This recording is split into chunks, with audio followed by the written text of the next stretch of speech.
Alors, revenons au structuralisme et à son angle aveugle, à savoir l'astrologie. Pourquoi le structuralisme ne s'intéresse pas à l'astrologie? Car l'astrologie, elle apporte une structure, elle apporte une subconscience, elle apporte une grille, un pattern qui correspond bien à l'esprit du surréalisme, du structuralisme. Il y a là ce qu'on appelle un obstacle épistémologique, dont souffre considérablement le structuralisme, à savoir, ne touchons pas à l'astrologie. Et la raison pour laquelle on ne touche pas à l'astrologie, elle est assez amusante, celle qui est apportée, celle qui est, même si ça n'est pas dit, c'est pensé comme ça, c'est que la science n'a pas validé l'astrologie. La science dure.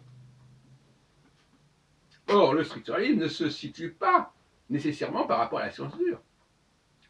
Il y a un mimétisme, il y a une volonté de trouver sa propre épistémologie qui soit comparable à celle des sciences dures.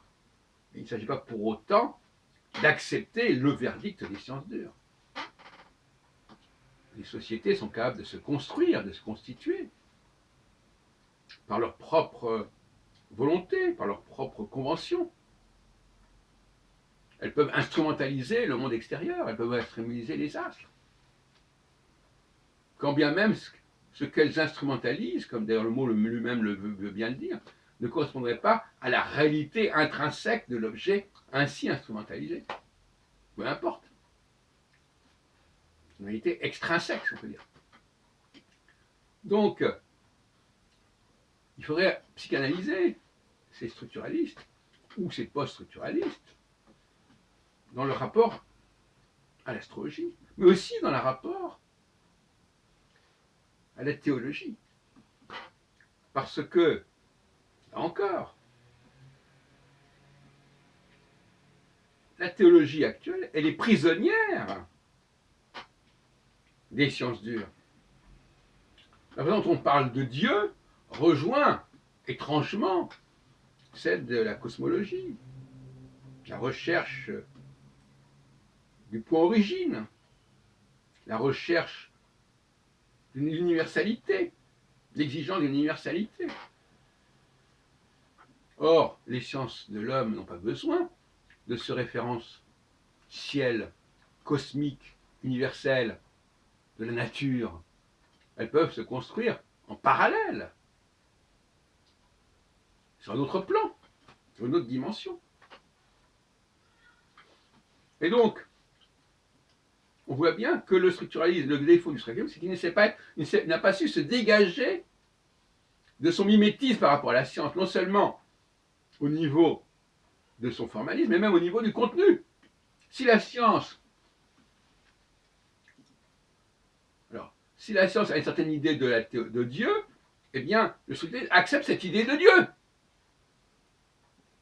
Si la science rejette l'astrologie parce que les astres ne sont pas censés avoir une émission quelconque qui puisse faire sens pour l'homme, eh bien, on rejette l'astrologie.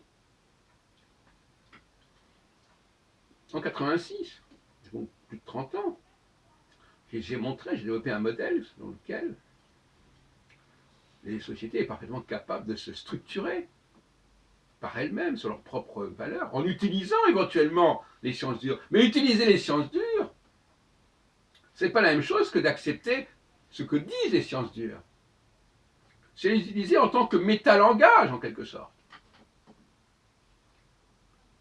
Et sous prétexte qu'on se sert des sciences dures en tant que métalangage, on croit qu'on doit aussi accepter les valeurs et les méthodes des sciences dures. C'est une erreur.